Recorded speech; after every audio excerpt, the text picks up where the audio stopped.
Praise the lord. ఈరోజు ఒక మంచి స్టోరీ చెప్పుకుందాం. ఒకరోజు ఒక కొలను దగ్గరికి ఓ జింక పిల్ల వెళ్ళింది. వెళ్ళి నీళ్లు తాగుతుంటే నీళ్లు చాలా స్వచ్ఛంగా కనపడుతున్నాయి. అప్పుడు ఆ జింకకి పైన కొమ్ములు చాలా అందంగా కనపడుతున్నాయి. అంటే అది మగ జింక, పెద్ద పెద్ద కొమ్ములు ఉన్నాయి. అది వాటర్ తాగుతుంటే ఆ కొమ్ములను చూసుకొని, అబ్బా, దేవుడు నాకు ఎంత అందాన్ని ఇచ్చాడు అని సంతోషపడుతుంది.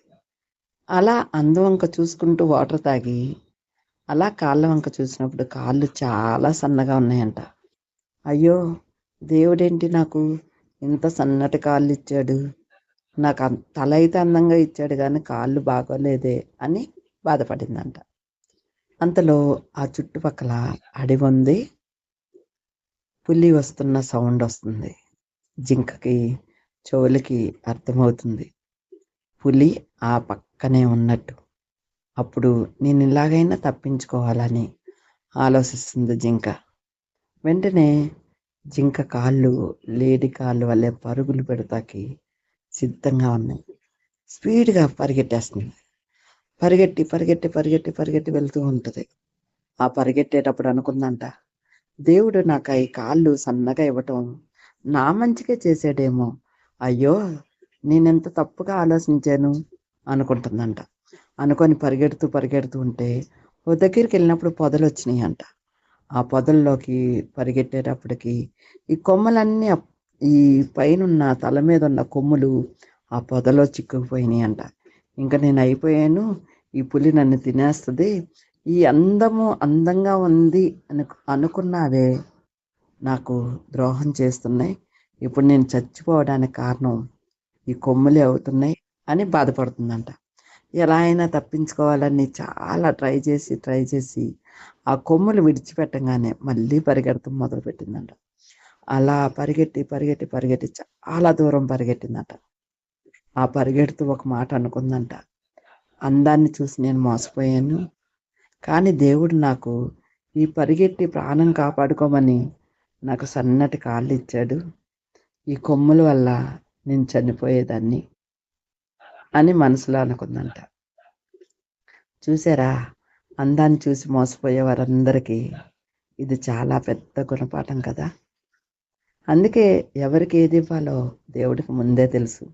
నువ్వు గర్భంలో ఉన్నప్పుడే దేవుడికి తెలుసు కదా, నువ్వు నల్లగా ఉండాలా, తెల్లగా ఉండాలా, అందంగా ఉండాలా, అందవిహీనంగా ఉండాలా, గుడ్డివాడిగా ఉండాలా, చెవిటివాడిగా ఉండాలా, మూగవాడిగా ఉండాలా, లేదా కుంటివాడిగా ఉండాలా, ఇలా అన్నీ దేవునికి తెలిసే ఇష్టపడే చేస్తున్నాడు. ఎందుకంటే నీలో నీవు మంచిని నేర్చుకుంటావా, చెడుని నేర్చుకుంటావా. ఈ భూలోకంలోకి నిన్ను ఒక టూరిస్ట్లా తీసుకొచ్చాడు. నీకు 70-80 సంవత్సరాల ఆయుష్నిచ్చాడు. ఈ 70-80 సంవత్సరాల్లో నువ్వేమి అనుభవించాలనుకుంటున్నావో అనుభవించు, లేదా నువ్వేం నేర్చుకోవాలనుకుంటున్నావో నేర్చుకో. నువ్వెక్కడ పడిపోవాలనుకుంటున్నావో పడిపో, నువ్వెక్కడ నిలబడాలనుకుంటున్నావో అక్కడ నిలబడు. అందాన్ని చూసి మోసపోతున్నావా, మోసపో. లేదు, అందం కాదు, నాకు నేను బతకడానికి దేవుడు కాళ్ళని చాలా సన్నగా ఇచ్చాడని ఆ జింకలా అనుకుంటున్నావా, అనుకో. ఏదైనా నీ మనస్తత్వంలోనే ఉంది. ఒకరు చెబితే వినే మనస్తత్వం కాదు ఎవరిది. కానీ నిన్ను నువ్వు మార్చుకోవడానికి అవకాశాలు చాలా ఉన్నాయి కదా. నువ్వెందుకు మార్చుకోలేకపోతున్నావు? నిన్ను నువ్వు ప్రశ్నించుకున్నావా ఎప్పుడైనా? ప్రశ్నించుకున్నప్పుడు నువ్వు అందాన్ని చూసి పడిపోతున్నావో, మోసకరమైన ఊబిలో ఇరుక్కుపోతున్నావో, ఇవన్నీ నీకు అర్థమవుతూనే ఉంటాయి. నువ్వెక్కడ నిలబడాలో, ఎక్కడ కూర్చోవాలో దేవుడి చిత్తానుసారంగా ఉన్నావనుకో, నీ లైఫ్ అంతా ఆయన కృపతో నింపబడి ఉంటుంది.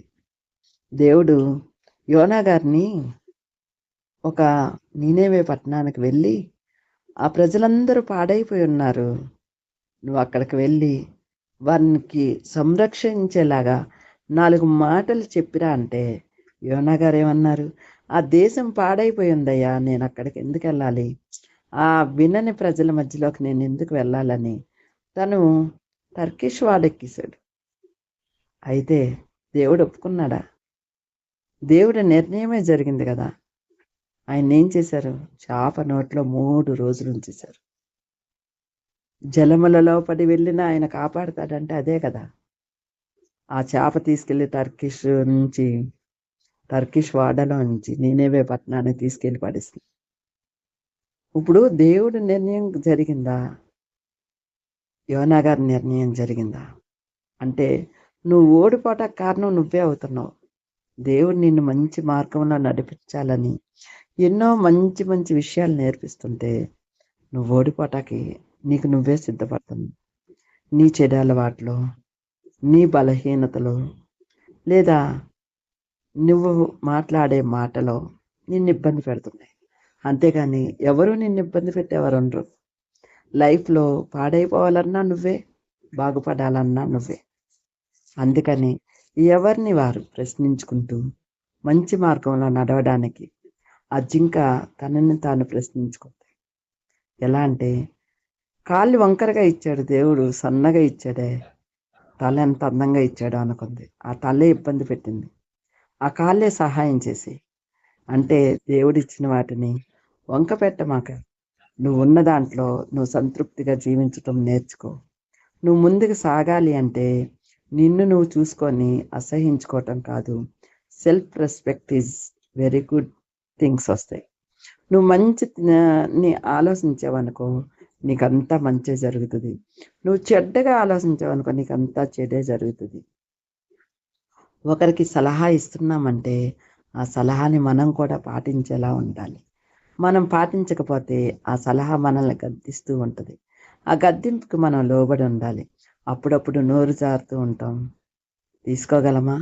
అప్పుడప్పుడు కాలు జారుతూ ఉంటాం, తీసుకోగలమా?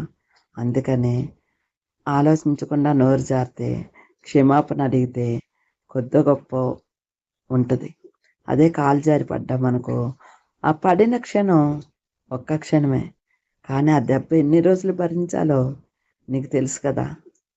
అందుకే దేవుడు చెప్పిన మార్గంలో నడవడానికి ఇష్టపడండి.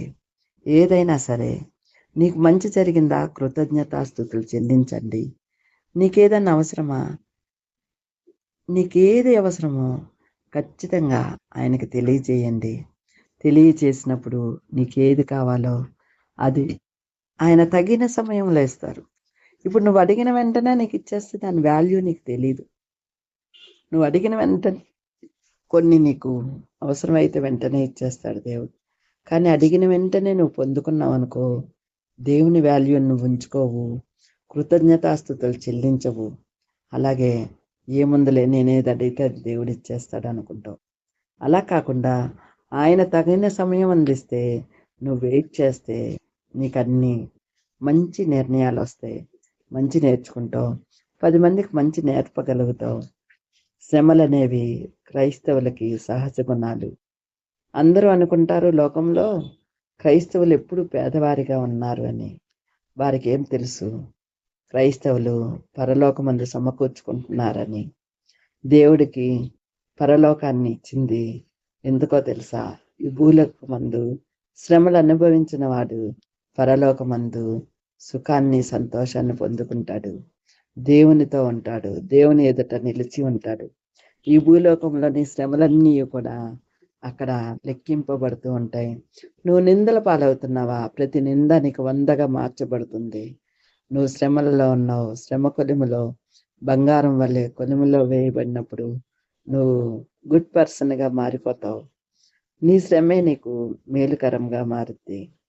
శ్రమ పడిన మీదట సువర్ణంగా మార్చబడును అని సామెతలో గ్రంథంలో ఉంది కదా. చూడండి, పిల్లలు తల్లిదండ్రి మాట వినాలి. మాట విన్న పిల్లలు, బెత్తంతో దెబ్బలు తిన్న పిల్లలు ఎప్పటికీ పైకి వస్తారు. ఎవరైతే గారాబం చేస్తున్నారో వారి పిల్లలు పాడైపోతారని చరిత్ర రాసిపెట్టి ఉంది. ఈరోజు చెప్పిన మాటలు కాదు, 2026 సంవత్సరాల క్రితమే ఈ గ్రంథం రాయబడి ఉంది. కాబట్టి అప్పుడు దేవుడు చెప్పిన మాటలే ఇవి. మంచైనా చెడైనా నేర్చుకునే వారిలో ఉంటుంది. మన వాళ్ళే, మన రక్త సంబంధికులే మనల్ని అసహించుకోవచ్చు, మన స్నేహితులే మనల్ని అసహించుకోవచ్చు, బంధువులే మనల్ని ఆశ్రయించకపోవచ్చు. అయినా సరే మనకి దేవుడు తోడుగా ఉన్నాడని నువ్వు ముందుకు సాగిపో. వారందరూ నీ వెనక వస్తూనే ఉంటారు. నీ వల్ల అనేకులు రక్షించబడాలని నువ్వు ఆశపడు. అది దేవుడు ఖచ్చితంగా నీ ఆశను నెరవేరుస్తాడు. Thank you friends. ఈ నా చిన్న మాటలు మీకు నచ్చితే నలుగురికి పంచుకోండి. Thank you.